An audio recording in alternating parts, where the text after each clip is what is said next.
I don't think I ever told y'all how much I like rock group Alice in Chains. Uh,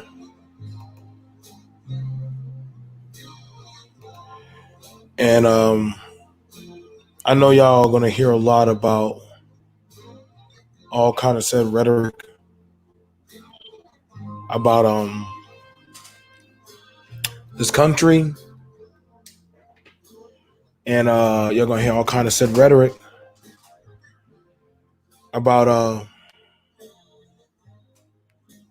this nation, and I'm not here to talk about any of that rhetoric, really.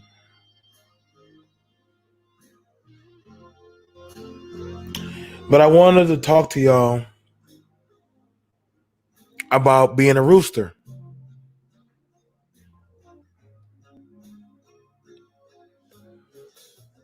And the term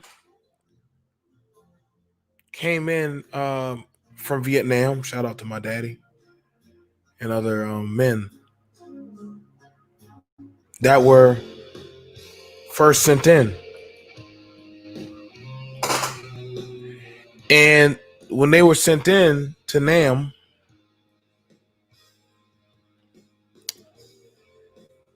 the rooster would be the first one in, the first one up in the morning, and the first one into the battle. And as that would go on,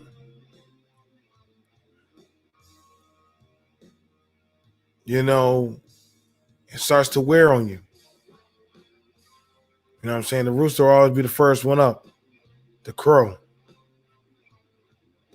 Scream into battle. And I've had time. Every day I have time to reflect on my life and my sins and my gifts. And I don't have no shame in what I did because I knew what I signed up for. And other people, I've had people try to shame me out, like, you know, you was going over there, taking over countries and doing all that. I'm like, dude, majority of the young men on that C-17, on that boat, loading up them bags, hugging their girlfriends, kissing their wives, you know, rubbing on the woman's belly before they get on that bus, having their father and mother hug them and kiss them. We didn't know what we were doing. We know that we wanted to take care of our family, make a check, and take care of having set opportunities that could be given to us. And as I got over there,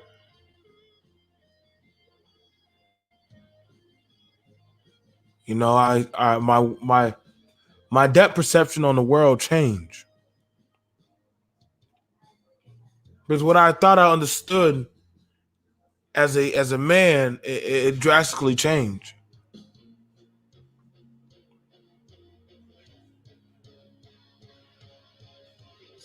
And I truly do believe that a man should truly know what he's fighting for, what he believes in, lest he be an infidel. And I was out there, and I remember like the first month, man, we lost a lot of people. We did.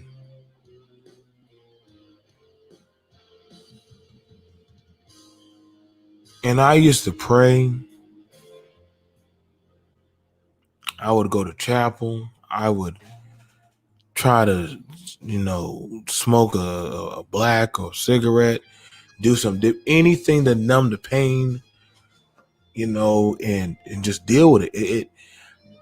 Listen, man, like I don't take no man or woman for granted that has gone overseas in the sand. Anybody who's been in the sandbox, I don't even fix my mouth to say anything about their journey.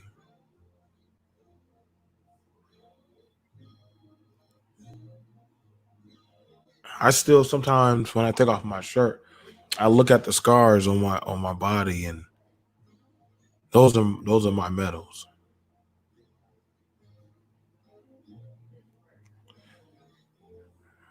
And I remember when I lost my battle buddy.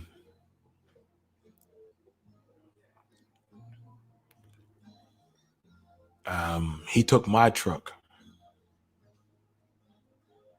on a routine convoy,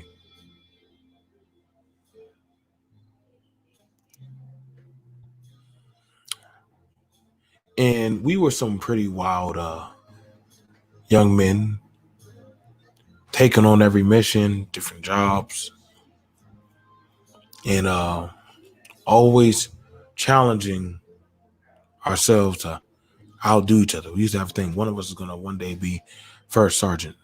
Who's going to be that first? And whoever gets it first, the other person has to like shine their boots and go get them food at the DFAC.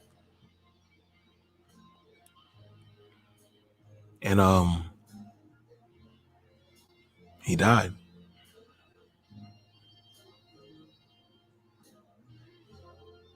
Just like so many young men and women.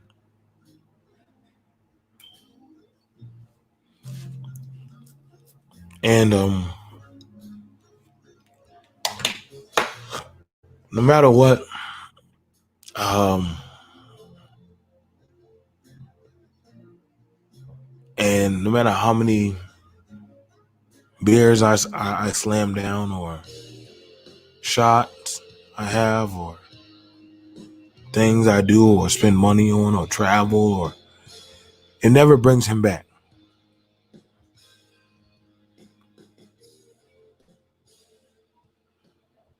And I got into the dark place. I started getting reckless with my life. I wouldn't wear my helmet. Sometimes I wouldn't put my plates in my vest.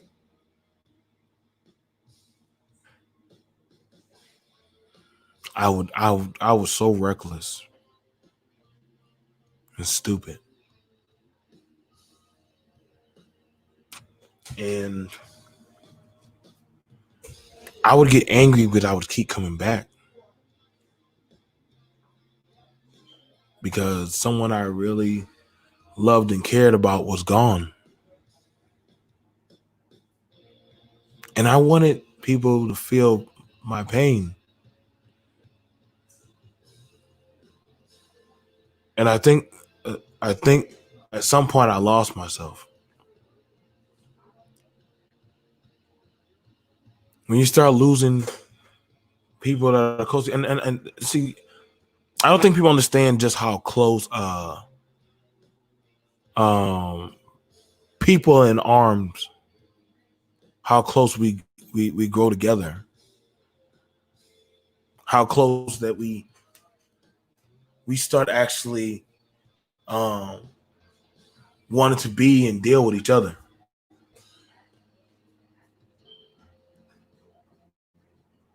Like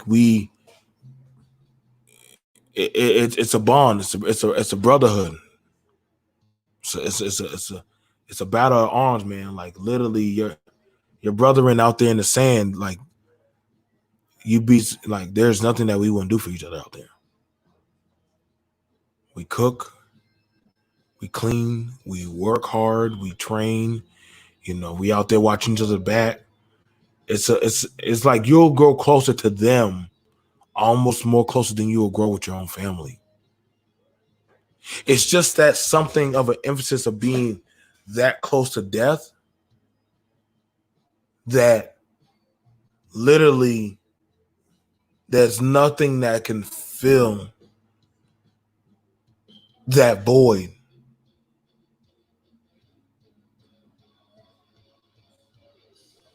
And so, you know, I swear, man, you know, veteran suicide is a really big thing in this country, man. It's a really big thing. You see, it starts to hit a lot of men and women, a lot of soldiers when they take you out of that shell shock mode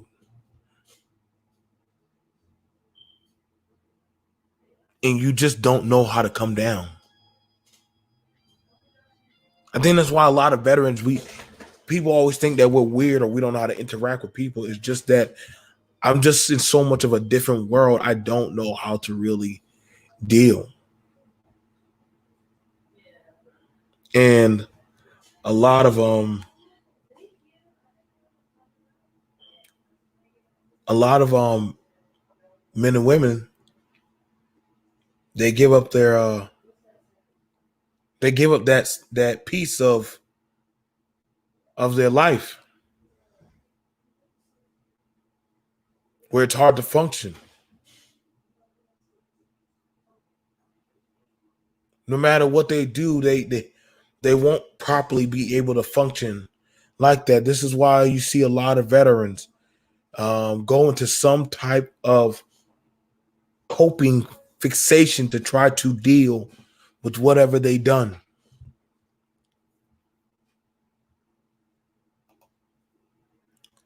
And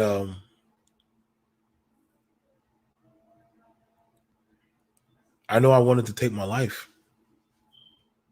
I was done. I was done for a while. I can't tell you how many times um I get people that call me. My boyfriend's gonna kill himself. My husband's gonna kill himself. My son and my daughter, come talk to them. Like a lot of our people are hurt. And I'm not talking about a certain color or race or background. Just a lot of our people are hurt. Y'all, I'm gonna tell you, that's what I said. A lot of servicemen, they don't really share with people what actually goes to their mind. We really don't. I can promise you right now, what you think you know about that of a serviceman or an ex-serviceman, you really don't know. I can promise you right now, most of us who have been through the shit at one time or the other have thought about what would the world be better without me now that I finished my said duties. If you don't believe me in the chat, anybody that knows a service member, literally type 1 if I am right, type 2 if I'm wrong. I'm trying to tell you. It has come up. It has.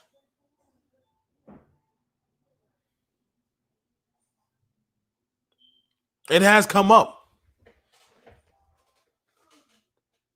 It's a very painful thing. Like I always try to tell like, hey man, you want to go read some comics, you want to go do some stuff, you want to go out to eat, you want to go ahead and do anything to try to take your mind off. Don't listen to St. Peter's horn. Whatever you do, stay away from it, man. Come on, come on. Put down that coke. Put down that heroin. Down that bottle. Come on, come on. It's all right. We can talk.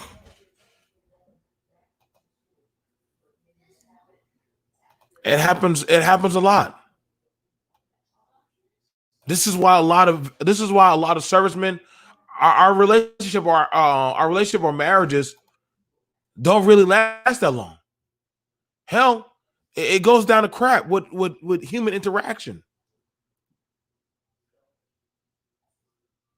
because we lost the innate ability to properly learn how to deal. And it's not that I mean to be like that. I don't mean that. It's just that I'm trying to make sense of my sins.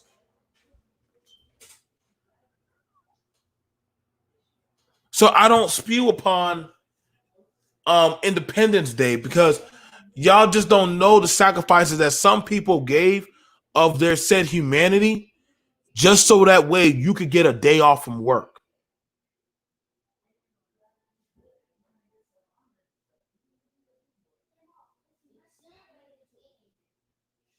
Trust and believe.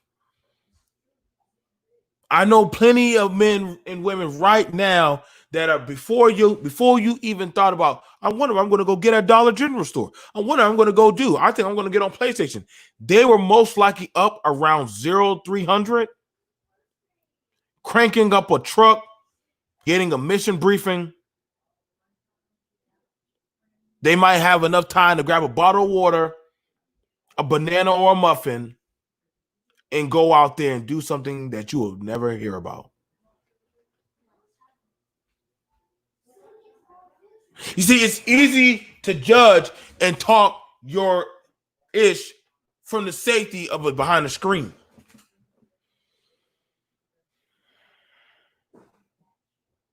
If you haven't noticed, I've always been wearing my patches on shirts and stuff. Wounded Warrior, my patches of the wall. We would say that. I remember, oh man, I remember we was on this one fob. Oh my gosh. I was like, yo, dude, if somebody put you, there was a fob, um, 9 clicks up from Logman. And if somebody put you up there, they must have want you dead. Either you wanted to go up there for some set action or somebody wanted you dead. I think they use that doggone outpost as a target spot for every Taliban, Al Qaeda, every Russian. I think every faction was using that U.S. outpost as a set. I was like, why is this mountain even still standing? Like literally, I kid you not. We used to, if you wanted to go fishing, you could take a magnet, tie it to some wire, throw it over the wall, and pull it back, and it will come back with so many casings of bullets shot at that base. The locals would literally risk their lives because it's metal just to go pick up the casings. They would go risk their lives because they can melt down the metal after the firefights. And we would have it called Hold the Wall. Hold the wall. She won't break. We would chant that chant of death. Hold the wall. She won't break. Hold the wall. She won't break. Hold the wall. She won't break. We would chant that. If somebody went down, if somebody got shot, you would scream it louder. And there's only 23 people allowed on that post.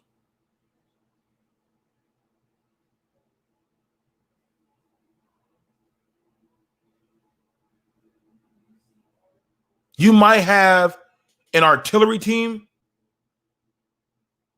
and they can only fire so many rounds at that in the air. And I think at a certain position, they would have to. It would take at least about a few moment. It would take a few minutes to probably reposition.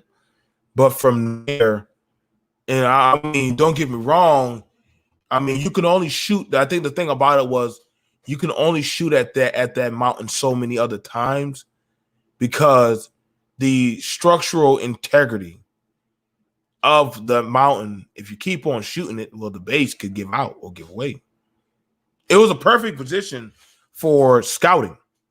So you would never want to give it up because you would have the high ground over different other roads and routes. So you couldn't give it up.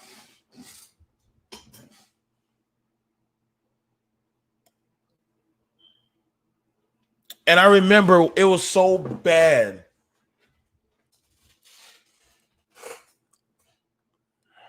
I think I was up there for like day 3. No, it was day 4. Day 3 was when the medics were coming up there. Day 4 was when I remember they came at 0. It was 02 at 2:45. Time stopped. Time stopped. All I heard was the wall she may fall. And when I heard that, you saw people running out there in PT clothes and doggone whatever that they could. Yeah, like no, you're right about that screen. Maybe a 6 high explosive if we're given good data. And see, the thing about it was we couldn't ask them to light up the sky. Like we can ask them to shoot a salvo to light up the sky so we could see the shooters.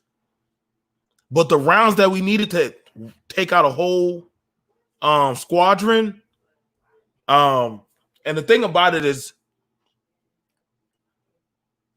that's the worst thing you could ever hear is that your wall might be going down.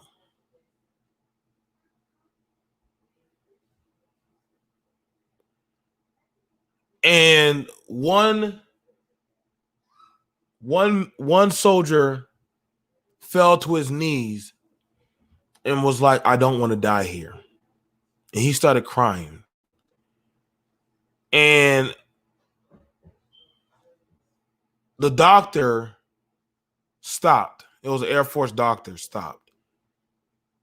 And she held him as if he was a child and said, if you want, I can hold you if you feel like this is your last hour. And he just cried.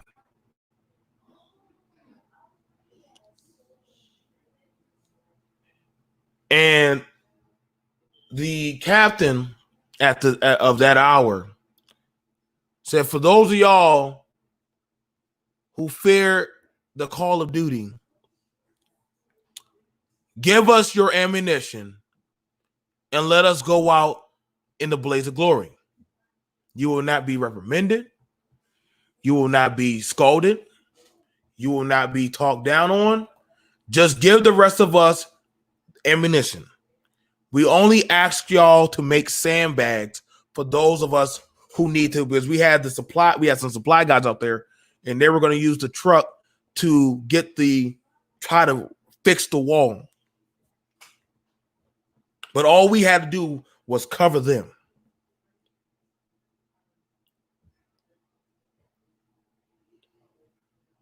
And it takes a lot to destroy a wall. They had an MHE IED. If you don't know what that is, hang on, I'll pull it up.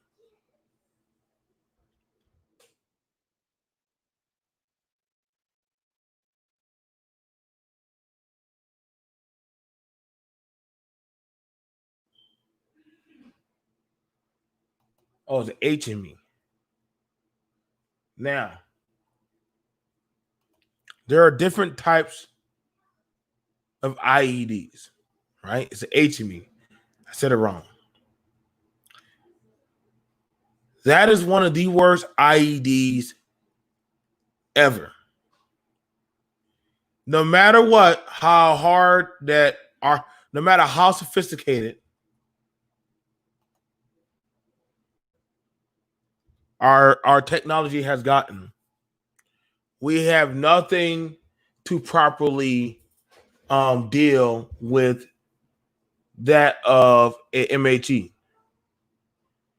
Let me show you how strong they are.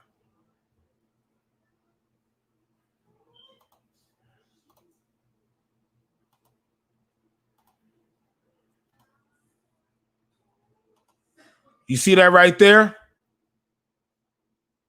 Y'all see that?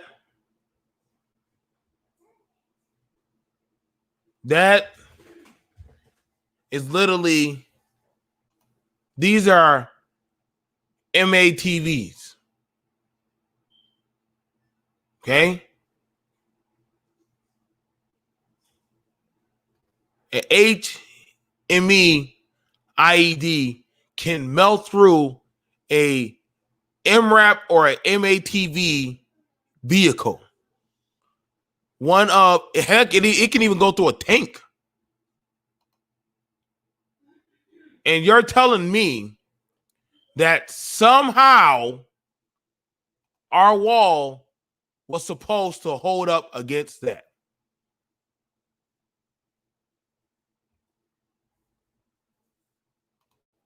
And when I say they were hitting us that hard with a lot of this, I mean, there were burns. You could smell it in the air. And literally, the only thing, let me show y'all. Now, I showed y'all a vehicle, a fob one.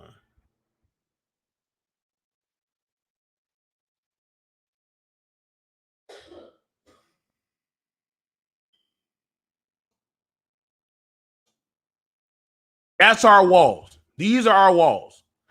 Just a lot of dirt. I mean, they're pretty good if you like want to try to take a vehicle, or they could take explosives, but chemical explosives, it just, yep, that's literally how you had to get around in certain types of stuff. Like you were climbing to certain posts. Like certain posts had to be climbed. Certain areas of bases were embedded into mountains.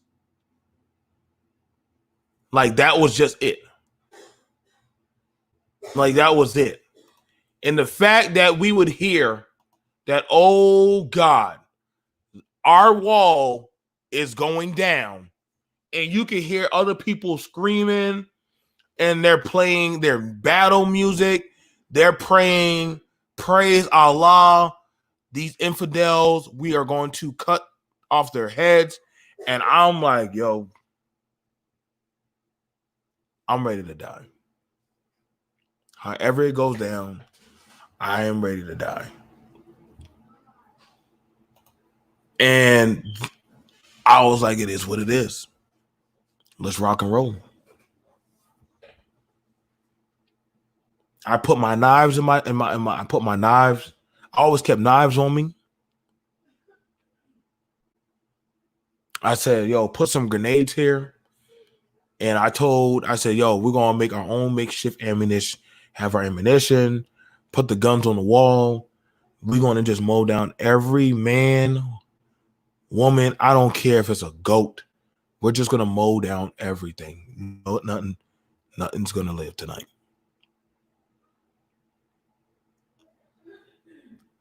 It was almost at a point where I knew I was leaking blood somewhere.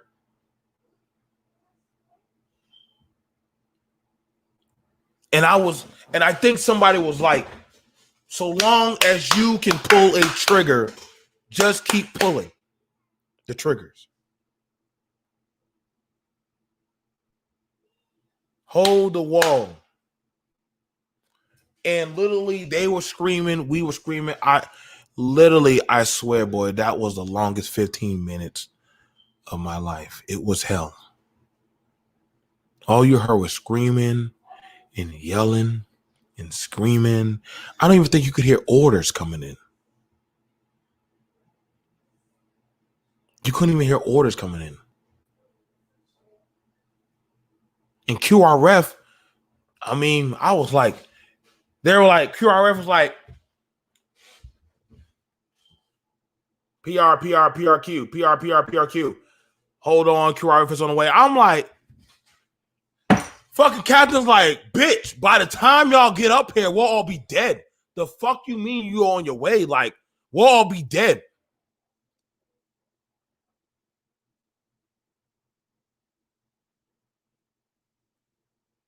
Like, dude, I was like, yo, man, fuck it, dude. If somebody got shot, just pick up their rifle and shoot that too. If somebody went down, you use their doggone their plates and plug it up. Like, man, I was like, yo, dude. Like, you know, right, that's why this part of my face, right here, got scars. Got cut up in my skull. I remember somebody came over the goddamn thing. I didn't even see that little fucker.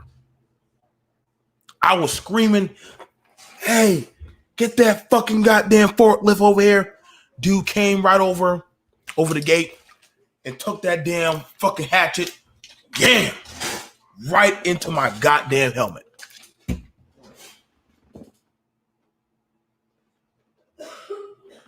And it was lodged in my helmet pretty good.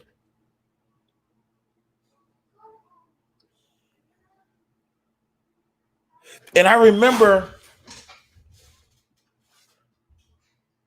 the doggone French Foreign Legion was like, U.S. down, U.S. down, Johnson down. And the doctor was like, oh my fucking God, bring Johnson here. And I'm like, I think I couldn't feel anything. Couldn't feel pain. Couldn't feel suffering. All I could see was this little fucker over me just cheering, like, and I was just looking up. And I was like, why is this son of a bitch happy? Did we lose? I don't want to lose. I don't want to die in this piss hole. I was like, I don't give a fuck. I don't want to lose. I want to kill every son of a bitch on this side of this mountain.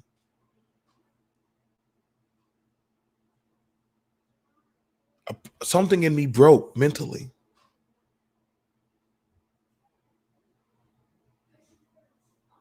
Like, I didn't know if I had blood running down my leg or piss. I didn't know what the fuck. I mean, if you ever get struck in the head by an axe, I mean, you pretty much, I doubt whatever you holding at that time, you're not holding it. I'm like, this son of a bitch killed me.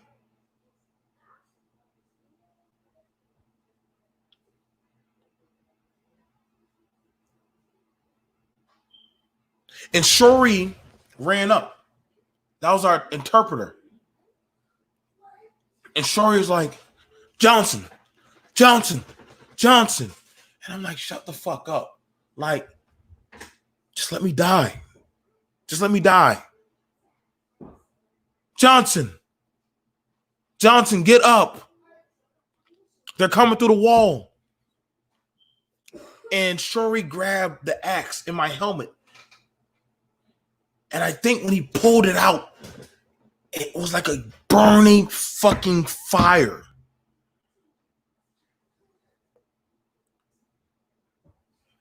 And I was more pissed off that this little shit sand rat motherfucker got a hit on me.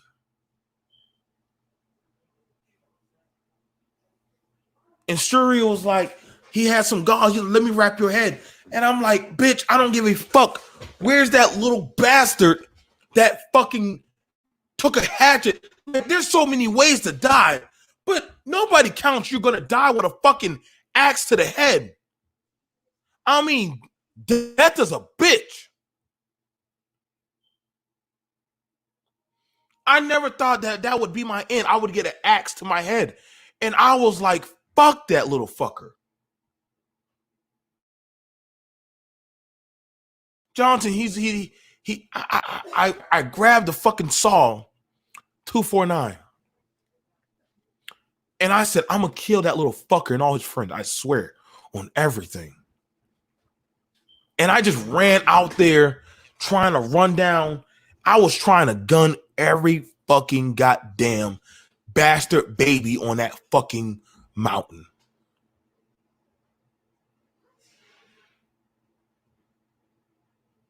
I don't know what was keeping me alive. I don't know. All I know was I wanted to embody death. I wanted to be the devil's advocate and run down every bastard. Yeah, it was a good thing I had that cover on.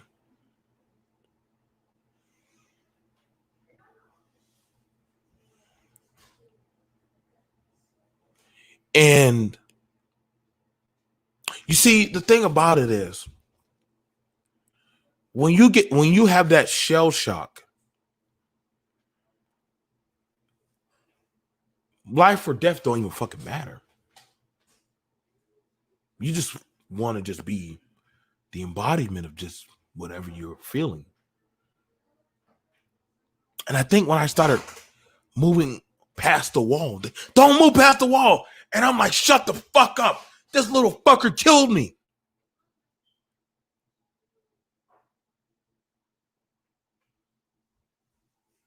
And Specialist Jenkins stepped past the wall. He said, fuck that. Let's just kill every last fucker on this fucking wall, dude. I think we were throwing grenades at them. We were shooting at them. And then we saw the mortar guys. They were like, yo, we see, is that y'all two? Do y'all have friendlies on the mountain? And the captain was out there with us. Now I will say, listen, man, I don't shit on no captains, no lieutenant. If you're in the sand with us, if you're out there, we were like, listen, man. You know what I'm saying? It's like we were like, yo, man. The captain took a fucking goddamn flare. He was like, throw all the flares over there. We must have threw like 4 or 5 flares over there. And when I said the fucking king of battle, them fuckers must have just blew up that portion of the fucking mountain.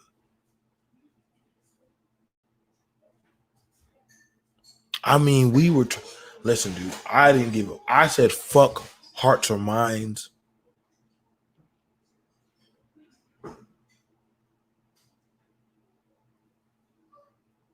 Like, I just wanted any and everything to die that day.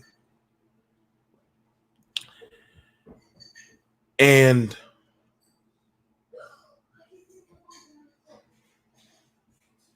it was almost like I enjoyed that anger.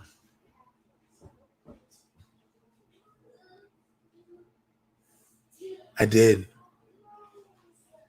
Because it was like I was free. For once in my life, I was actually free to do the work of whatever divinity or whatever shit people believe in the universe.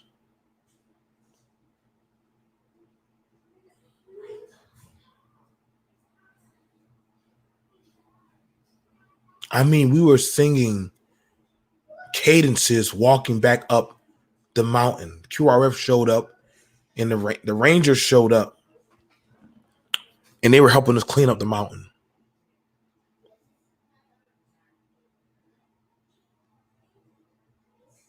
I must have took one kid and on one guy and just kicked his ass down that fucking mountain. I just said, fuck it, dude. Like, I'm not shooting you. You're not worth the bullet. I threw his ass off that fucking cliff. I just threw him off that cliff. I didn't give a flying fuck. He was evil.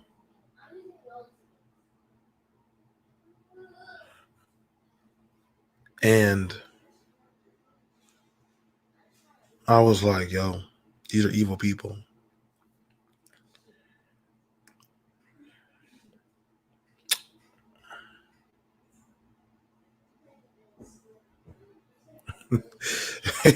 T-Black is like, clean up or clear off. Well, clean up. It's called clearing the AO. Clearing the AO. Because mind you, because see, certain positions vehicles can't get to. You have to get out and walk. Or a plane can't fly there because it can get hit. So it was more so like, yo, dude, like, fuck it. Y'all getting off this fucking mountain.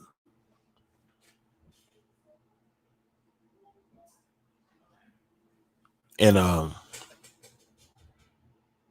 remember they took some fucking glue and shit and putting it up in my head. I'm sitting there fucking drinking them shitty ass beer cans that they make.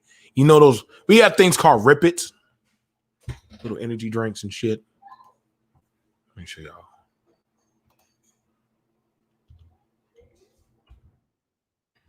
A little energy drink shit. It's so goddamn horrible. It's nothing but caffeine. It's caffeine crack. Like literally, these things are crazy. Like when I say the caffeine in that is so like, oh man, like, oh my gosh, you know you're part of your soul's already gone screen. So I'm pretty sure if my liver's done, pretty sure yours is there.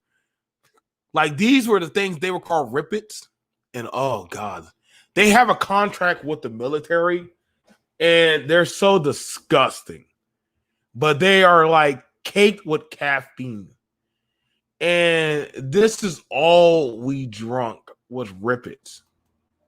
Just affects a moderate caffeine consumption, increased attention, increased memory performance, increase intraocular pressure, decreases risk of heart failure. That's a lot.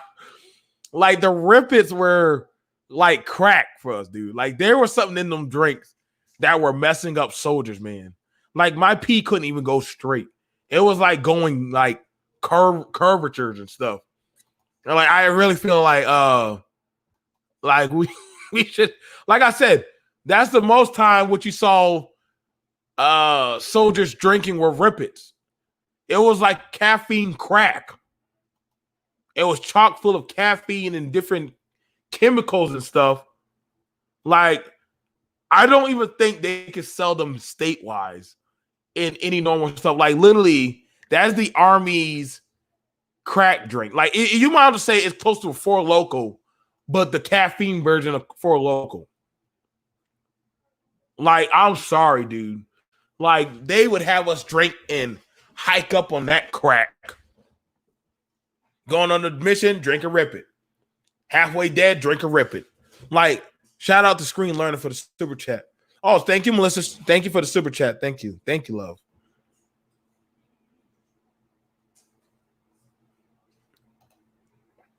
If you rip it, you did it. Yup. Oh, my God.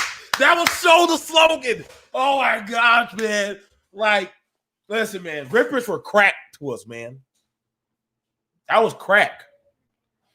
I literally remember a colonel was like, y'all need to stop drinking that stuff. It's not good for your liver. I'm like, well, like they were like, I was like, man. Yeah, your soul, my soul was gone with tuna and Maurice. I'm just saying, man, like, I was fucked up. I was fucked up. I know I got a traumatic brain injuries from all the damage I've sustained from stabs, shots, um, explosions and stuff. I got damage in my eyes. You know, getting rolling down off fucking cliffs and shit. Well, I got fucked up pretty good. Listen, man. I already know like a good 10% of my brain is damaged. This is not me at full capacity anymore. I get 100% on my VA. Like, I ain't got shit to prove, man. Like, I ain't buzz. But I also understand that a lot of men and women and people fought and sacrificed some bit of their civility. A lot of people sacrifice a lot of their civility, man. They do. Hey, what's going on, None? What's going on, None? I like I said, man, I got PTSD. Oh yeah, I got that. Yeah, I already listen. I already know there ain't no line about that. I already know I got PTSD. I got PTSD, and I also have TBI. That's a traumatic brain injury.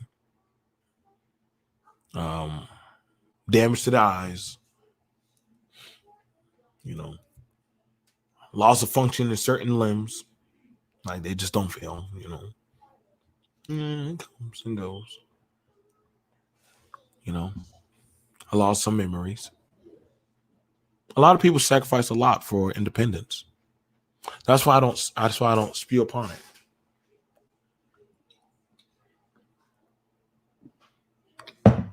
I know certain countries, they still fight for their independence. They still fight for it. They're still going out there and dying. It's just that, like, I mean, you could never shame me out of being a patriot for my country. You just can't. You can never shame me, BMT, out of ever not wanting to be a patriot of my country. I don't care. I don't care what anybody on these channels or in YouTube or social media or the world. You can never shame me off of the sacrifices that I made to be ashamed of the independence that I and other people have died and fought for. I feel like the best thing I could do is possibly break your jaw. Because many men and women have died. Many men and women have died.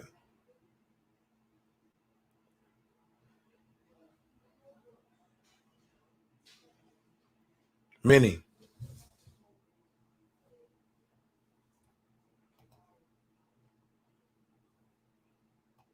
Exactly, straight off.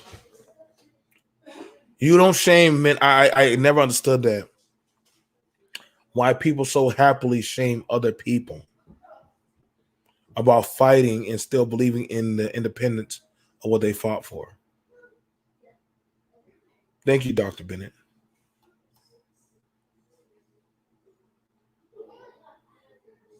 I'm not saying that we're perfect, but if you want to talk your shit and have your set freedoms, you got to be willing to spill some blood, sacrifice some stuff. I deal with my demons. I done. I still try to make peace with myself.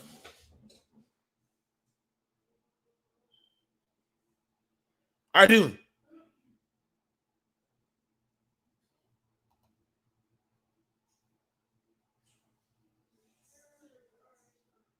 T Black. Somebody would have to go anyway. I think the thing about it is this.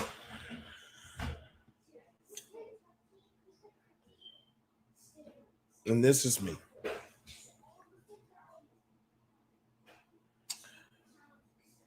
There's the knowns, and then there's the unknowns. Okay.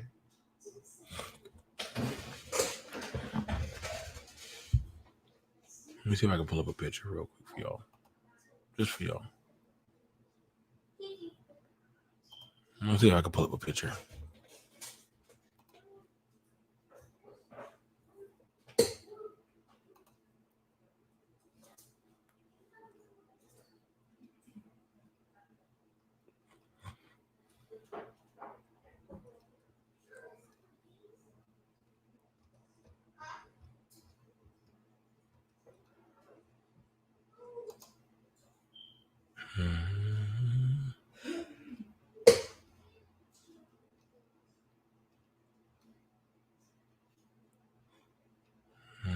Let me see if I can pull it up.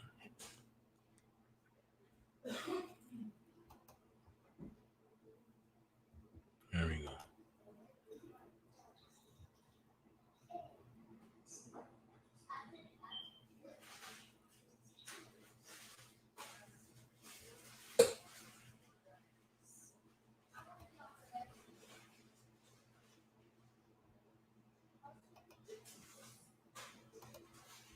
Let me show you.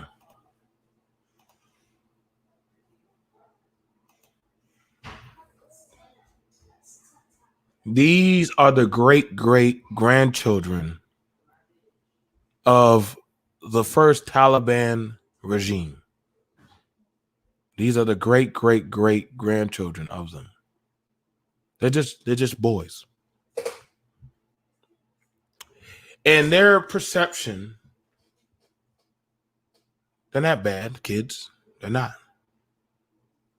They weren't bad kids. They were curious. And one of the things about it was, I think what they wanted to do, they wanted to learn how to read. So I would grab some potato chips from the DFAC. You know, I say, all right, share. Hold on, share. Hold on, y'all, share. Gotta yell at them sometimes. Little fuckers don't listen.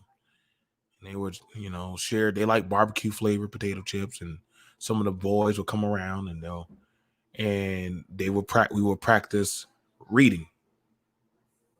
We would practice reading. And as we would practice reading, I would teach them some words. They want to learn stuff. I said, you teach me stuff about you, and I'll teach you stuff about me. I don't believe that. I believe there was a reason why we needed to be there.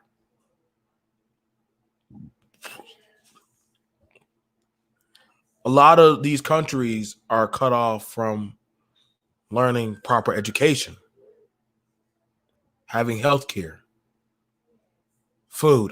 It's like some people always think that we go there and do some kind of tyrannical takeover where we like kill people and take over and put other people.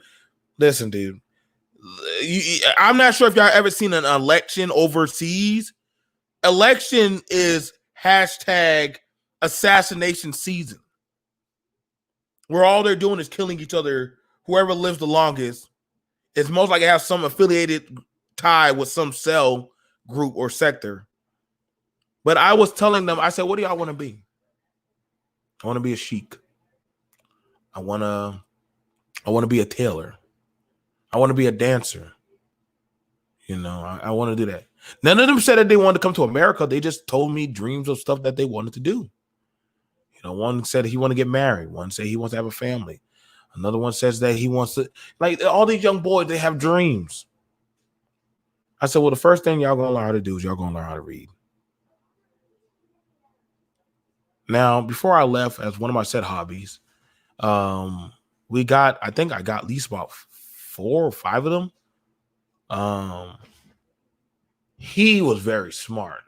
And he was very smart. My hair is a little crafty thief, but I understood why he stole, because literally he was like young, and literally his family had a lot of problems. But see, when they trust you, they trust you. and they would invite us over for lamb. We had some good lamb, and we had that flatbread. I didn't drink the soup. The soup would make you take a shit. I only eat the meat, and I didn't mind some salad and some lamb. That was it, and some water. But the elders liked it that literally the chains of pain and suffering at some point would have to be broken. Believe it or not, they wanted their independence too.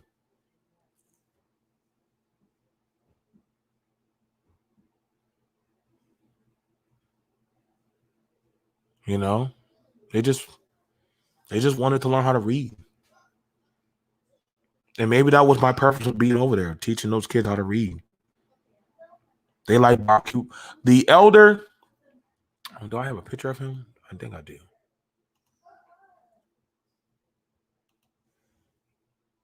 I'm pretty sure he's dead now.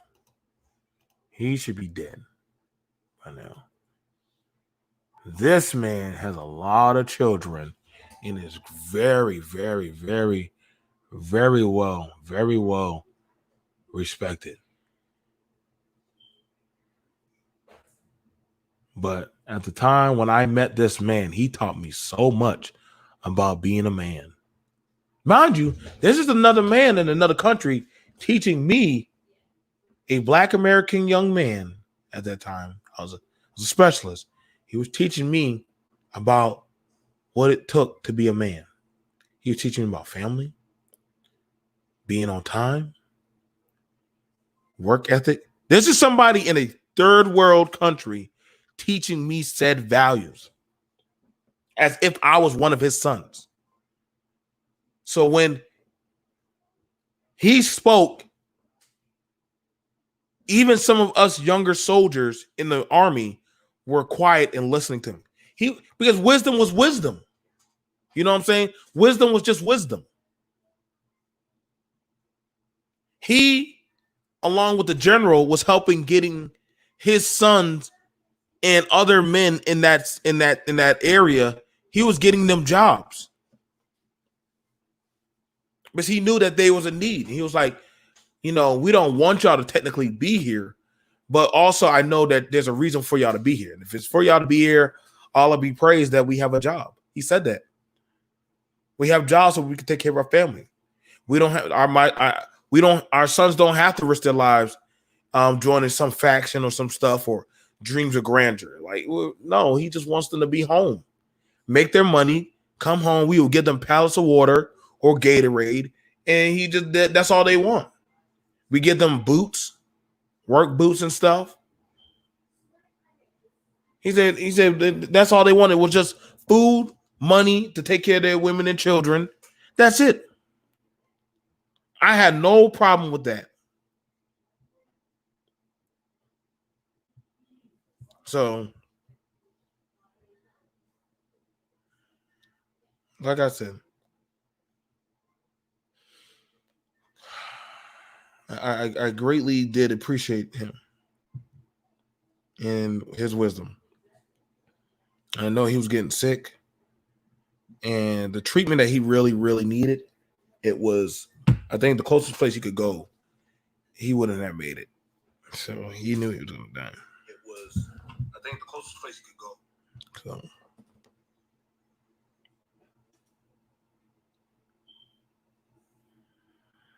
No, you're good, T Black.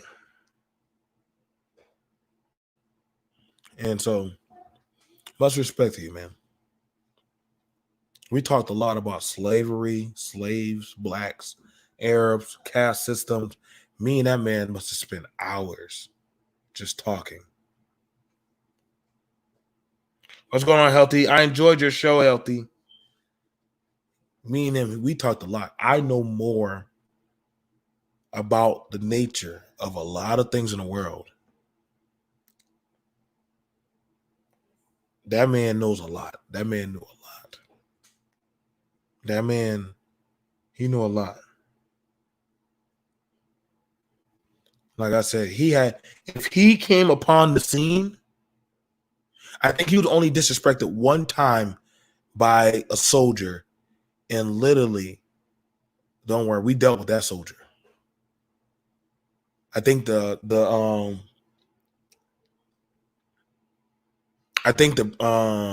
brigade commander found out. You know what I'm saying? Yep, I know. Thank you. Thank you, Max. I know we made it out. We made it out, babe. And I knew the brigade commander found out a soldier had grabbed him and pushed him up against the wall. Found out some soldier grabbed him, pushed him up against the wall, and was saying, "I don't give a hell who you are. Welcome to America, bitch." And when the brigade commander came, when I said it was hell on high water.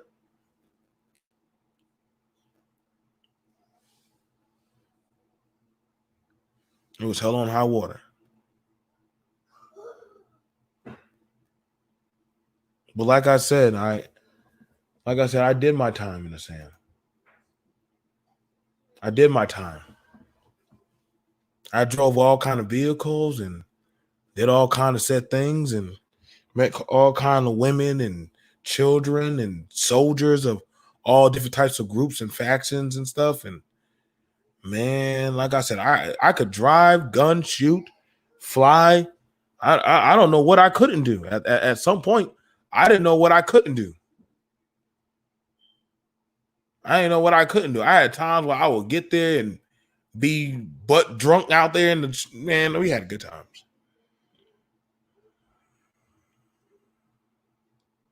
You know, we had good times, man.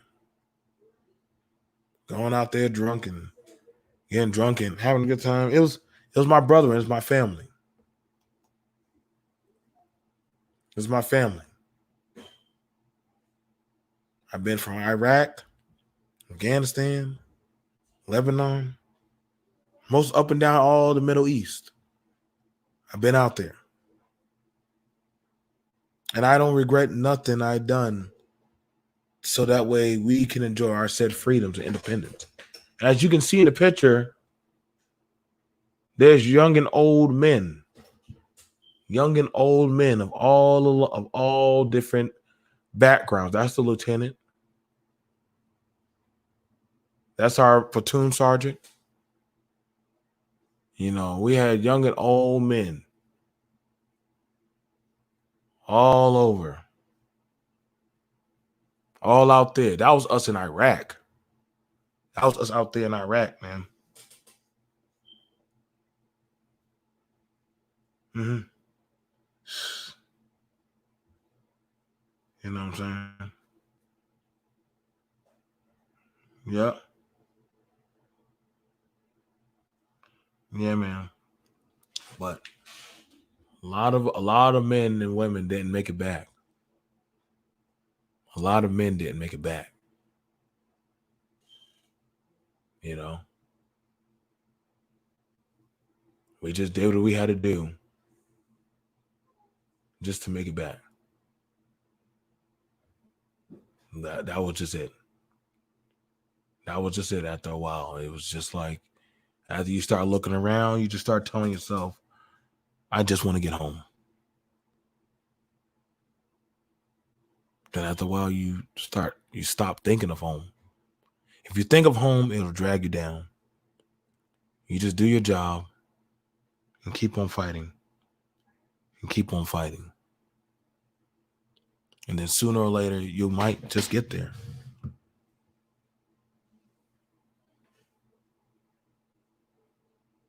Oh, you just interpreting? That's cool. Because that's how, I mean, like for me, I knew after a while, like, hey, man, if I got home, I got home. Didn't care how I did it. I just got home. And literally by the time I did get home, I lost most of my, I didn't know where my house was. I didn't even know where my house was at. Tell you the truth, I didn't even know where my house was at. But I had, my head was too rattled up.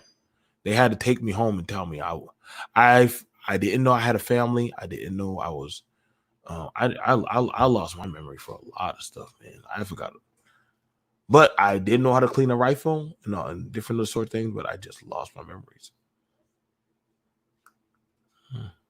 So, all right, guys, y'all take care, stay blessed, and happy Independence Day. Peace.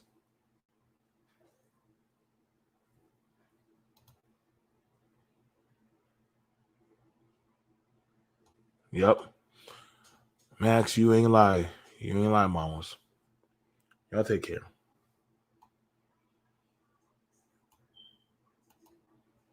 That's why real. That's why soldiers really fight BMT, because they have to get home to their family. Oh yeah. My dad. Hang on. Let me see if I got a picture of him. See if I got a picture of him. Like I said, that was me. I was a hard.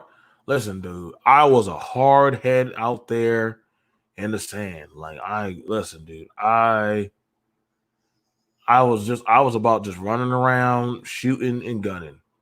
I was all I, this literally was all that's under my. This was under my bed. I used to keep this under my bed at all times. This was my starter up zero shits given starter kit.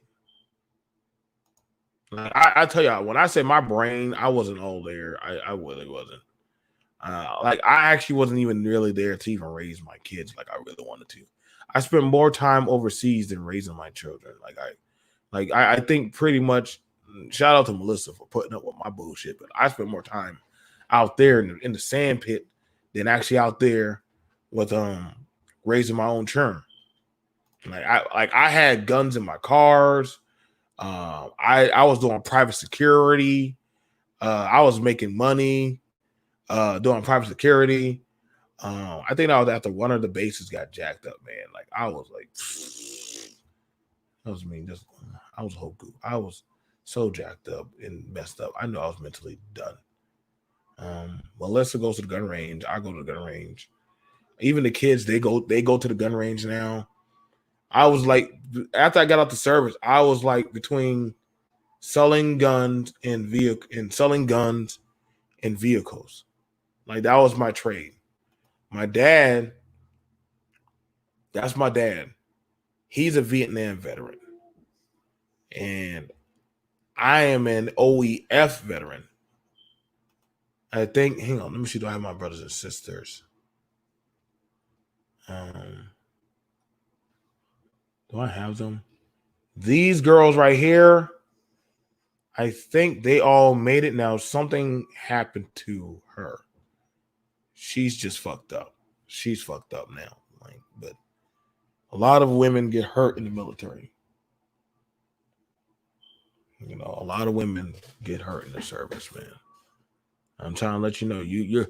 I respect women that go into the service. They know the sad risks when they go into the service. Let's see. Let's see. Where do I have some pictures of? No, I got pictures of all. Let's see. Like I said, yep, I go outdoors. I think I take my kids out to learn how to hunt, fish, and travel. I do a lot of canoeing and traveling and firearms and different other stuff between guns and hunting. As I said, y'all, people don't know what I do outside of YouTube. It's very interesting. I don't know why people think I sit around on the computer. I really don't. Like I kind of just enjoy guns and traveling the world. Um, it's just one of. I think my kids have always been around guns since I was young. That's when I first joined the Patriot Sons. Like man, I was a wild militiaman. Am I still part of them? Well, I'll never tell you, but I can tell you right now. Like I enjoy it. Let's see. Where's it at? Where's all my brothers and sisters? It's the babies. babies. Huh. Okay. That's me when I was over there in the UK. I lived in the UK for a while. Like I've been to all the cathedrals. Like people talk about going around and seeing brothels and women and stuff. I was going to cathedrals. They're beautiful. I was going to like places that everything that you're looking at is gold.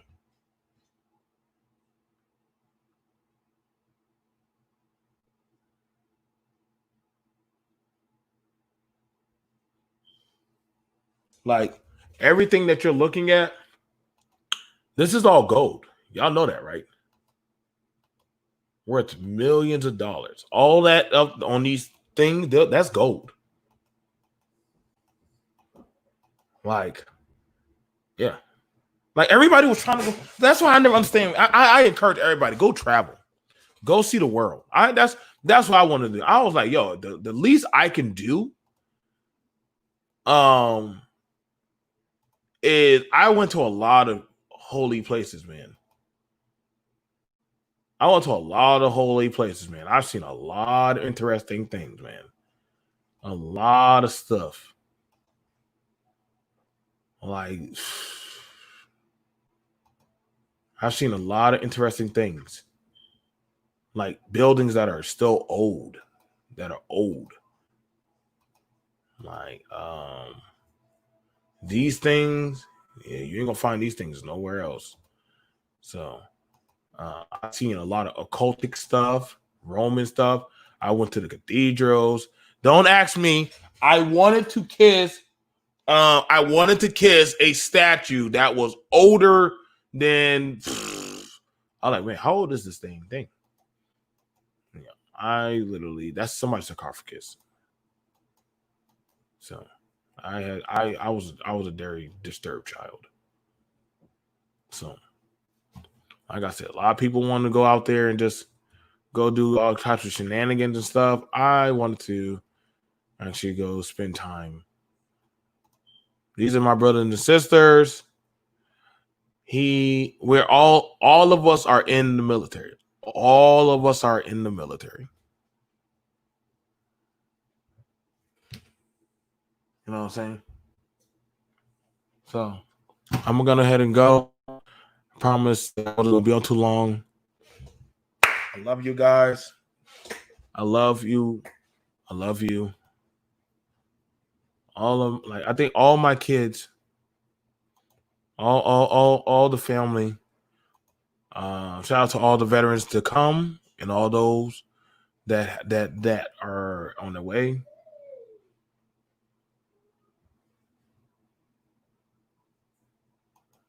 You know what I'm saying?